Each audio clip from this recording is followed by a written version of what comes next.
Bab 75. Bende Mataram. Audiobook, novel silat. Cerita, H. Praktikto. Bab 75. Tatkala Wirapati lewat di sampingnya, terdengarlah pernapasannya bersekat-sekat. Diam-diam Wirapati terkejut. Pikirnya, apakah dia habis berkelahi di pagi hari ini? Tertarik oleh penglihatan itu, lantas saja Wirapati menghampiri. Apakah saudara membutuhkan pertolongan? Petani itu tiada menjawab. Dia hanya mendengus sekali dan nampak lagi menguasai pernapasan. Wirapati menyesal. Ia menimbang-nimbang sejenak. Tiba-tiba mengalihkan pertanyaan. Apakah saudara kenal letak desa Ngasinan? Seorang sahabat bersenjata kapak minta padaku agar aku mengirimkan berita kepada majikannya di dusun Ngasinan. Apakah benar jalan ini menuju desa Ngasinan? Mendengar pertanyaan Wirapati, mendadak saja petani itu terkejut. Kepalanya mendongak dan ganti berbicara, apakah sahabat yang bersenjata kapak masih hidup atau sudah mati? Ia hanya nampak lelah, mungkin luka parah. Kukira nyawanya tak perlu dikhawatirkan. Syukurlah, Tuhan masih sudi melindungi, petani itu menghela napas. Dan melihat sikapnya yang sopan serta tutur bahasanya teratur, Wirapati percaya bahwa petani itu bukan orang sembarangan. Maka ia segera bersikap hati-hati.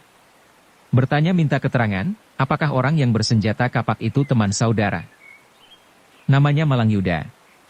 Aku sendiri, panggillah Pangalasan, sahut petani itu. Meneruskan, jika saudara akan ketemu dengan majikan yang disebutkan, cepatlah berangkat menyekat jalan persimpangan itu. Pangeran Bumi Gede telah lewat pada fajar hari tadi. Malulah kalau kututurkan karena ternyata aku tak mampu melawannya. Melihat luka parahnya, Wirapati percaya apa yang dikatakan. Lagi pula kesannya orang itu sangat sopan, sederhana dan terbuka hatinya. Diam-diam Wirapati senang padanya. Saudara Pangalasan, agaknya lukamu tak enteng. Dengan senjata apakah Pangeran Bumi Gede melukai dirimu? Tanya Wirapati. Dengan sebatang tongkat. Tongkat? Wirapati terkejut. Mendadak teringatlah dia akan penglihatannya pada 12 tahun yang lalu tatkala melihat seorang pemuda membunuh salah seorang rombongan penari aneh dan made tantre. Tak disadarinya bulu romanya menggelidik. Buru-buru ia memeriksa luka si petani itu. Ia membungkuki dan melihat sebuah luka cukup besar di atas dadanya. Cepat-cepat ia memijit di atas luka itu untuk membendung darah yang mengalir tiada henti seperti yang pernah dilakukan terhadap Wayan Suwage. Kemudian mengeluarkan obat luka dan dipoleskan dengan hati-hati. Untung tiada beracun, katanya setengah bersyukur. Terima kasih atas budimu. Siapakah nama saudara? Bolehkah aku turut mengenal? Mengapa tidak? Aku Wirapati, murid keempat Kiai Kasan Kesambi. Ah! Pangalasan terkejut. Hari ini, akhirnya aku bisa bertemu dengan salah seorang murid Kiai Kasan Kesambi. Rasanya mati pun aku puas. Kata-katamu berlebih-lebihan. Potong Wirapati cepat. Kemudian mengalihkan perhatian. Sebenarnya siapakah majikan orang bersenjata kapak itu? Agaknya engkau mengenal dia. Apakah dia kawanmu? Sudah kukatakan tadi, bahwa aku mengenal dia. Apakah dia tidak menyebut namaku? Lengkapnya Panji Pangalasan. Wirapati mengernyitkan dahi mengingat-ingat. Ya, dalam kekalapannya Malangyuda pernah memanggil nama Panji Pangalasan agar mencari majikannya untuk memberi kabar bahaya. Maka dia mengangguk.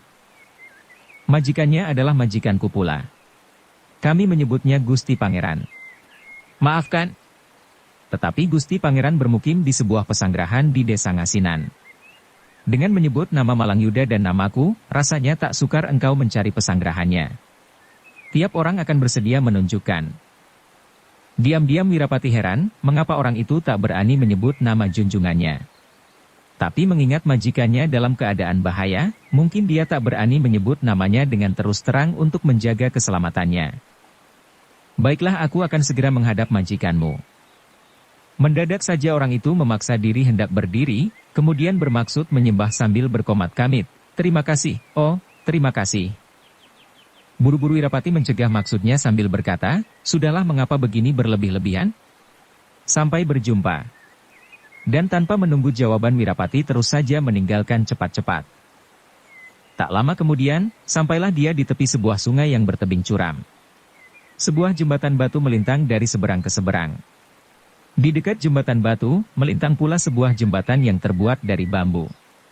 Teringat akan keterangan pemilik kedai agar jangan lewat jembatan batu, segera ia menghampiri jembatan bambu. Sekonyong-konyong terdengarlah seseorang memanggilnya, "Hai saudara, jangan lewat jembatan bambu." Jembatan itu keropos di tengah. Wirapati menoleh dan melihat seorang laki-laki berperawakan jangkung berdiri di tengah jembatan batu sambil membawa cemeti panjang. Orang itu nampak ramah dan sungguh-sungguh. "Terima kasih," sahut Wirapati senang. "Desa yang kutuju berada di depan." "Ngasina?" "Ya." "Kemari?" "Lewatlah di sini." Tadinya memang lewat jembatan itu, tetapi semenjak hujan terus-menerus maka orang membangun jembatan batu. Wirapati tak menggubris peringatan orang itu. Dia tetap lewat jembatan bambu, karena takut masuk perangkapnya. Di luar dugaan, baru saja kakinya berada di tengah-tengah terdengar suara gemeretak. Jembatan patah di tengah-tengah seperti peringatan orang itu. Untunglah, Wirapati cukup cekatan. Dengan sebat ia menyambar bambu keropos yang sedang meluruk runtuh ke bawah, dan dengan suatu tenaga mengajaibkan ia melayang ke depan bagaikan burung mencapai seberang. Orang itu tertawa terbahak-bahak sambil berseru, "Bagus! Luar biasa bagus! Rasakan kini, mengapa tak mendengarkan nasihatku? Hai, engkau begini tergesa-gesa hendak mencari siapa?" Wirapati mendongkol mendengar ucapannya. Tatkala memeriksa sisa bambu yang masih tergantung di seberang tahulah dia, bahwa runtuhnya jembatan itu ada yang membuat dengan sengaja. Nampak sekali, betapa lonjoran bambu itu terkikis dari bawah. Ia mendengus sambil menatap orang itu dengan tajam. Tetapi ia tak berkata lagi. Bahkan terus melanjutkan perjalanan tanpa menoleh. Hai, tunggu. Aku pun mau ke sana, seru orang itu. Bagus. Nah kejarlah aku, sahut Wirapati. Dan setelah berkata demikian, ia mempercepat langkahnya. Cepat orang itu menguber dari arah jembatan batu. Tetapi betapa berusaha mempercepat langkahnya, tetap tak mampu mengejar. Melihat orang itu berkepandaian lumrah, Wirapati tiada menaruh perhatian lagi. Kini sengaja ia lari dengan menjejak tanah. Maka sebentar saja, bayangan orang yang mengejarnya tiada nampak lagi. Jalan yang dirambah itu ternyata kian lama kian sempit. Seberang menyeberang hanya dipagari rumput alam yang kasar dan tajam luar biasa. Kadang-kadang terseling rumpun bambu liar. Tak lama kemudian, rawa pening nampak di depan hidungnya. Sunyi menyayat hati dan berkesan angker. Jalanan itu melingkari rawa dan kini mulai terhalang oleh gerombol belukar. Dan diam-diam Wirapati membatin. Aneh. Siapakah majikan orang-orang itu yang memilih tempat begini sunyi sebagai tempat pesanggerahan?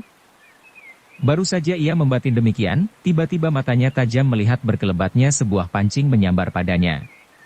Cepat ia melompat mengelak sambil menyambar tangan hendak merampas. Ternyata pancing yang berkelebat itu seperti terkendalikan. Wirapati cukup gesit, tetapi pancing itu pun lebih gesit lagi. Diam-diam murid Kiai Kasan itu terkejut dalam hatinya. Tatkala menoleh, ia melihat seorang laki-laki lagi memancing di tepi rawa dengan acuh tak acuh. Seperti tak sengaja pancingnya menyerang Wirapati. Kemudian mengumpat. Kurang ajar. Bagus engkau bisa membebaskan diri dari pancingku. Kata-kata yang diucapkan itu meskipun nampaknya lagi mengumpat ikan yang berada di dalam rawa, tetapi kesannya tertuju kepada Wirapati pula. Mau tak mau Wirapati menghentikan langkahnya. Lantas bertanya, saudara, di manakah letak pesanggerahan majikan orang yang menyuruh aku menghadap padanya? Tanpa menoleh orang itu terus menyahut, masakan begitu gampang engkau bisa menemuinya? Hayo makanlah cacing ini. Hayo makanlah kalau mampu. Masakan tampangmu mampu mengalahkan aku. Mendengar ucapan orang itu, Wirapati mendongkol hatinya. Terang sekali, dia berpura-pura tak mendengar pertanyaannya. Maka ia hendak meneruskan perjalanan saja daripada mencari perkaranya. Tak tahunya, tiba-tiba untuk yang kedua kalinya, pancing itu menyambar lehernya. Cepat Wirapati mengendapkan diri sambil melompat ke depan. Mengira dia salah seorang begundal pangeran bumi gede yang sengaja menghambat perjalanannya. Maka terus saja dia mengumpat, "Hai, belum pernah kita saling bertemu di perjalanan, mengapa engkau menyerang daku?" "Haim, sekali pancing telah terlanjur dikaitkan, betapa bisa membiarkan mangsa luput dari pengamatan," sahut orang itu. Kemudian melesat menyerang dengan bertubi-tubi. Wirapati memang telah mendongkol padanya dan mengira orang itu salah seorang begundal Pangeran Bumi Gede. Maka begitu ia diserang bertubi-tubi terus saja membalik tangan dan membalas menyerang. Ternyata orang itu bukan tokoh sembarangan. Dia bisa mengelakkan serangan Wirapati dengan gesit dan teratur. Tetapi betapa dia bisa melayani seorang tokoh semacam Wirapati yang sudah mempunyai pengalaman bertempur berulang kali. Itulah sebabnya, belum sampai 7 gebrakan dia kena dipentalkan sampai tercebur ke dalam rawa. Untung, Wirapati tiada niat menghabisi nyawanya. Dengan tak memedulikan lagi, ia melanjutkan perjalanan mencari pesanggrahan. Tak lama kemudian sampailah dia di simpang jalan. Teringat keterangan pemilik kedai, segera ia membelok ke kanan. Tak jauh di depannya terbentanglah sebuah dusun yang dilingkari rumpun bambu. Maka cepat-cepat ia menghampiri. Pikirnya dalam hati, menurut keterangan pemilik kedai kemarin, disinilah letak pesanggrahan majikan yang disebut Gusti Pangeran. Tetapi keadaan dusun itu lengang sunyi. Diam-diam ia jadi curiga. Mendadak di tengah kesunyiannya, cepat-cepat ia mendengar seorang anak menangis. Anehnya, datangnya dari arah gerumbul. Segera ia bersiaga dan menduga ada sesuatu peristiwa yang kurang beres. Apakah laskar Pangeran Bumi Gede sudah tiba dahulu, pikirnya sibuk. Dengan berjingkat ia mendekati gerombol. Ternyata suara tangis itu lenyap tiada bekas. "SSST. Siapa yang menangis di situ?" Wirapati berbisik. Tiada jawaban. Karena itu kesunyian dusun kian terasa. "SSST. Siapa menangis di situ?" Wirapati mengulang sambil merayap mendekati. Sekonyong-konyong gerumbul bergerak perlahan-lahan. Terdengar kemudian gemerisik daun-daun kering. Dengan tersenyum Wirapati terus saja melompat dan menyambar. Anak yang menangis ternyata seorang gadis kecil kira-kira berumur 10 tahun. Ia ketakutan setengah mati sampai menjerit tinggi. Tubuhnya menggigil. "Adik kecil, jangan takut. Di manakah rumahmu? Siapa ayah bundamu dan mengapa menangis di sini?" Wirapati terus memberondongi dengan 3 pertanyaan sekaligus. Sudah barang tentu si anak tak pandai menjawab, apalagi dalam ketakutan. Meskipun seumpama dalam keadaan wajar, belum tentu pula bisa menjawab. Pertama-tama, Wirapati seorang yang masih asing baginya. Kedua, pertanyaannya dilontarkan dengan gaya kuat dan sangat cepat. Untunglah, betapapun juga Wirapati seorang pemuda yang sudah berpengalaman. Segera ia insyaf, pertanyaannya malah menakutkan. Maka cepat-cepat ia melepaskan tangannya. Kemudian dengan wajah terang benderang mengalihkan pertanyaannya, "Adik kecil, kau tahu di mana letak pesanggrahan Gusti Pangeran?" Mendadak saja gadis kecil itu jadi ketakutan. Wajahnya pucat lesi. Ia mundur selangkah dan nampak hendak melarikan diri. "SSST adik kecil. Jangan takut. Aku adalah sahabat bapakmu," Wirapati cepat-cepat berkata membohong. "Bohong. Bohong. Kaulah yang membunuh ayah," jerit anak itu dengan bibir bergemetar. Mendengar sangkalan anak itu, Wirapati tercekat hatinya. Sekaligus taulah dia apa yang telah terjadi di dusun ini, meskipun masih terasa samar-samar. "Siapa yang membunuh ayahmu? Sekarang di mana dia?" Wirapati mendesak. Si anak tadi tak menjawab. Matanya liar dan mengarah ke arah tenggara. Sebagai seorang yang sudah berpengalaman, tak perlu lagi Wirapati menunggu keterangan. Terus saja ia melesat mengarah ke tenggara. Dan setelah melewati rumpun bambu yang merupakan pagar alam, tibalah dia pada suatu halaman luas. Di sana berdiri sebuah rumah bambu yang teratur rapi. "Hai, apakah ini pesanggrahan yang dikatakan pemilik kedai?" ia menduga. Hati-hati ia menghampiri dari pohon ke pohon.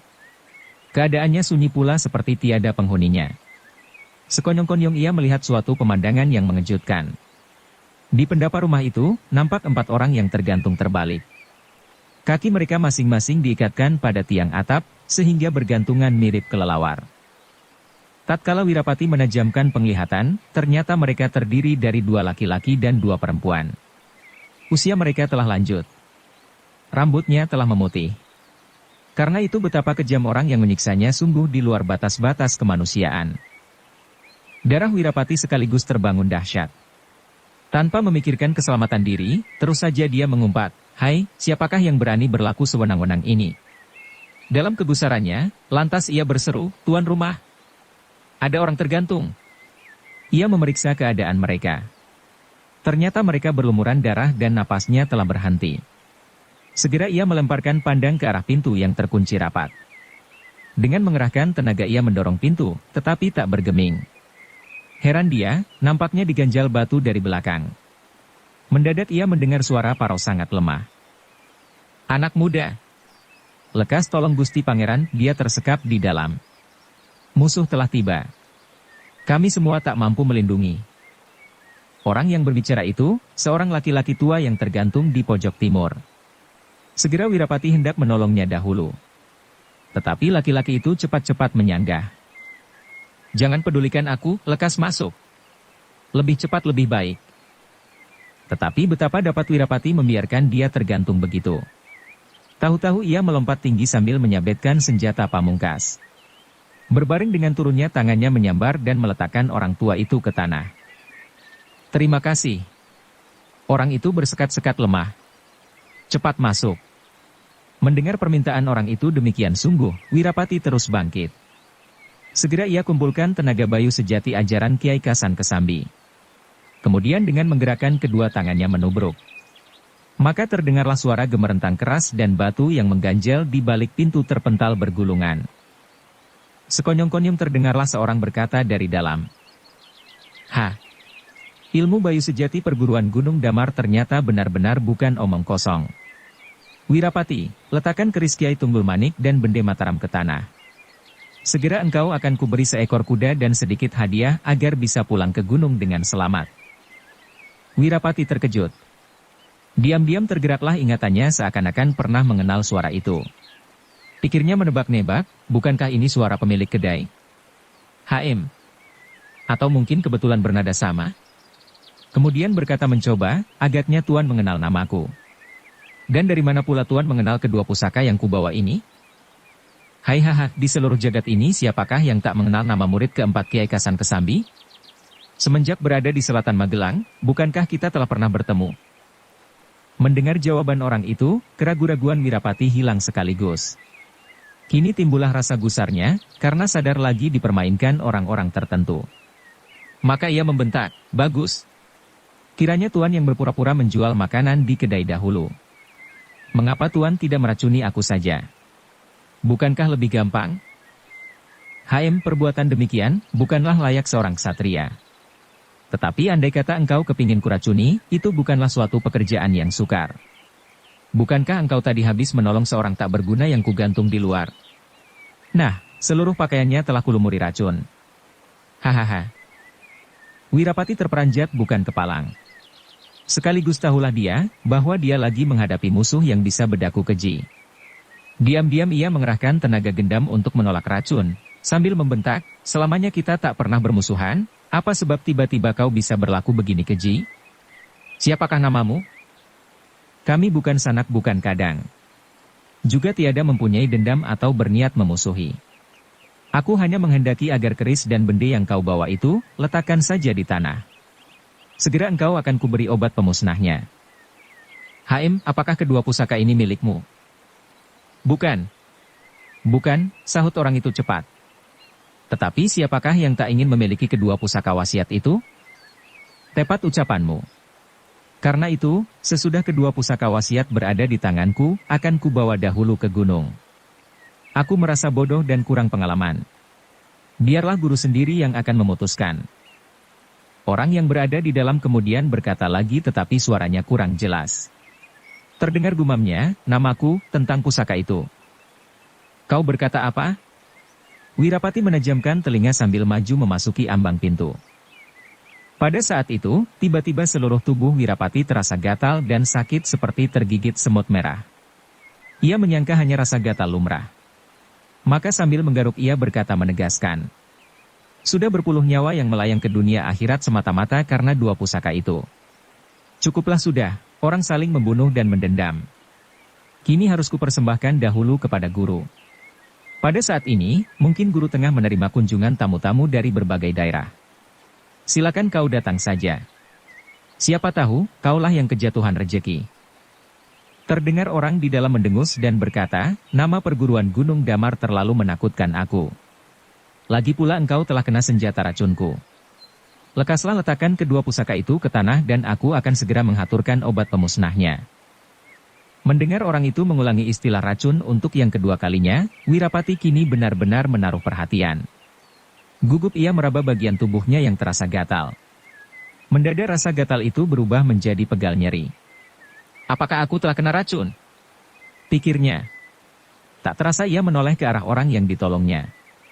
Betapa kagetnya, karena baik orang yang ditolong maupun yang tergantung tadi, telah lenyap tiada bekasnya. Wirapati tiba-tiba sadar. Rupanya sewaktu aku lagi membongkar pintu dan terlibat dalam percakapan, mereka telah menghilang dengan diam-diam. Maka timbullah gusarnya. Terus saja membentak, kau bilang, aku kena racun. Hai haha, kematian telah mengambang di depan hidungmu, namun belum juga sadar. Sewaktu kau kupancing dengan suara lapat-lapat, bukankah kau maju selangkah memasuki ambang pintu? Nah, memang racunku bukan sembarang racun. Itulah racun yang pernah kau kenal 12 tahun yang lalu. Meskipun berbeda, tapi cara kerjanya setali 3 uang. Diingatkan pada racun Pangeran Bumi Gede yang menghabisi nyawa Gandhi dan Wayan Suwage, mendidihlah darahnya. Tetapi kini badan sendiri kena racun itu pula, diam-diam ia mengeluh dalam hati. Ia kenal cara kerja racun tersebut amat jahat.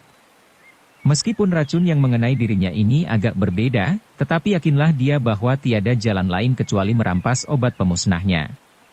Maka setelah mengambil keputusan demikian, segera ia bersiaga. Di dalam rumah nampak remang-remang, bahkan agak gelap. Tak peduli mungkin ada jebakan lain, cepat-cepat ia melindungi mukanya dengan tangan kiri sedangkan dadanya dilindungi dengan tangan kanan. Kemudian melesat masuk ke dalam rumah sambil melontarkan serangan. Jahanam! Apakah engkau sanak Pangeran Bumi Gede sampai memiliki racun keji pula, bentaknya.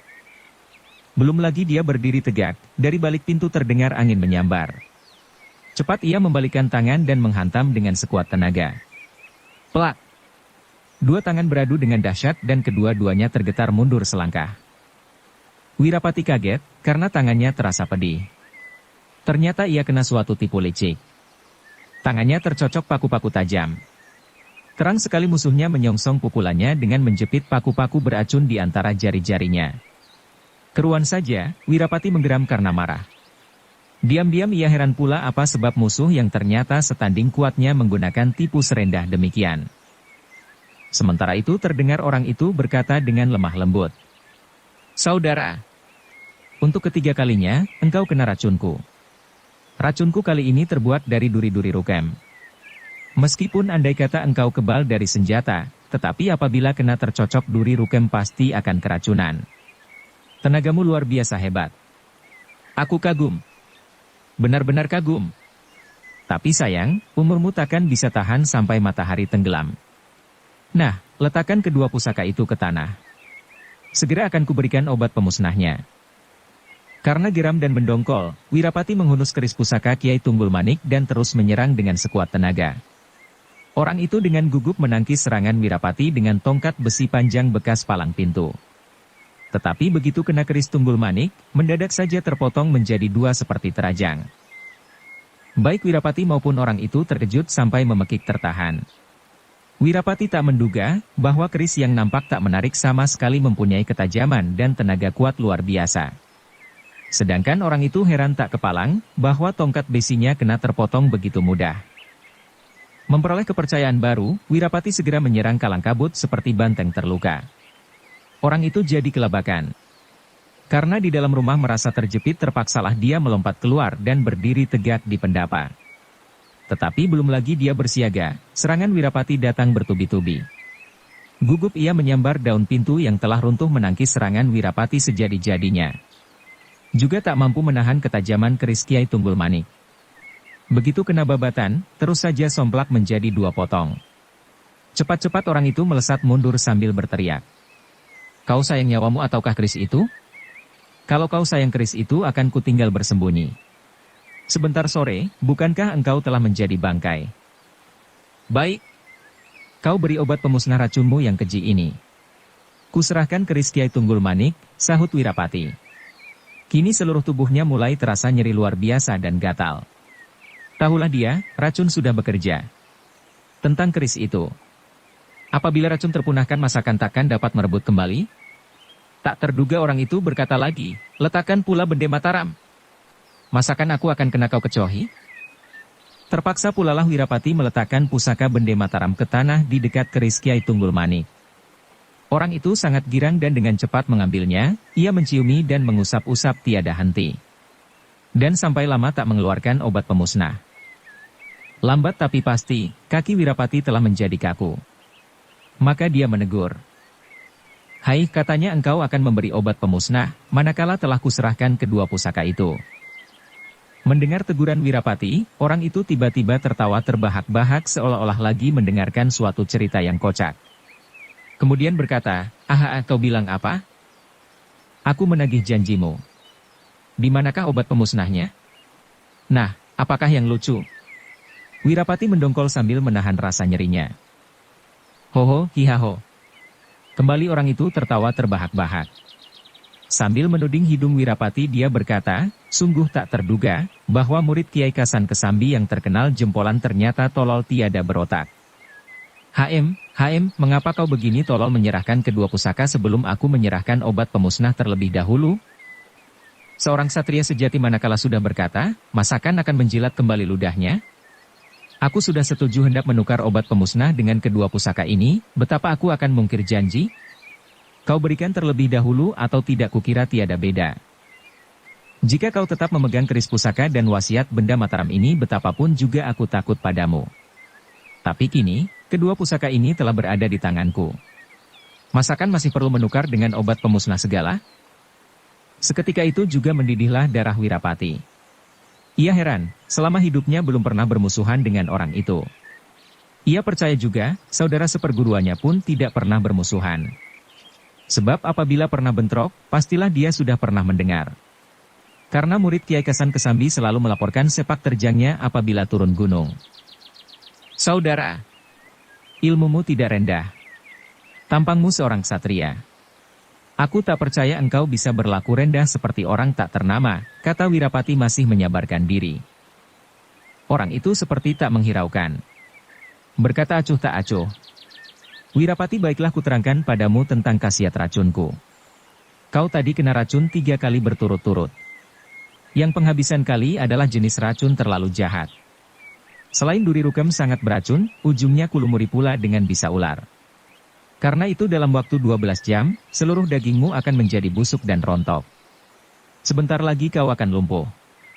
Malahan kau akan menjadi orang yang bisu dan pekat.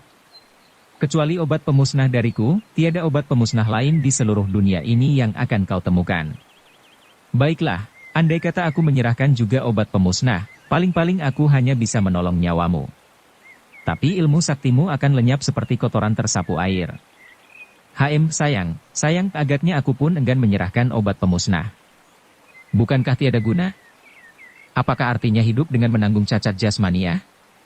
Kukira lebih baik kau mati sajalah. Wirapati terhenyak sejenak. Kemudian menjawab tegas. Mati dan hidup seorang satria tergantung kepada takdir ilahi belaka. Aku Wirapati, murid keempat Kiai Kesambi, selamnya dididik menjadi seorang laki-laki yang bersikap terus terang tanpa main licik dan menodong dari belakang punggung. Meskipun kini aku terpaksa mati di tangan manusia berbudi rendah, masakan aku harus menyesal atau takut? Mendengar ucapan Wirapati yang gagah dan tegas itu, mau tak mau orang itu tercengang sejenak. Kemudian dengan mengacungkan jempolnya, dia berkata lemah lembut seperti seorang sahabat lama. Hebat! Benar-benar hebat. Anak murid Kiai Kasan Kesambi benar-benar pantas dikagumi orang. Tak terhitung satria-satria yang terkenal sakti, mati di tanganku kena racunku. Biasanya mereka merintih minta ampun atau menyembah-nyembah mengharap obat pemusnahku. Ada pula yang menangis menggerung-gerung. Yang berkepala batu paling tidak mencaci maki habis-habisan. Tapi mendengar dan menyaksikan betapa engkau begitu tegas, gagah dan bisa berlaku tenang menghadapi saat ajalmu, sungguh aku kagum luar biasa. HM. Wirapati mendengus. Siapakah sebenarnya namamu dan apakah hubungannya dengan Pangeran Bumi Gede? Apakah dia saudara seperguruanmu atau majikanmu? Ah, aku hanya seorang perantau tiada bernama.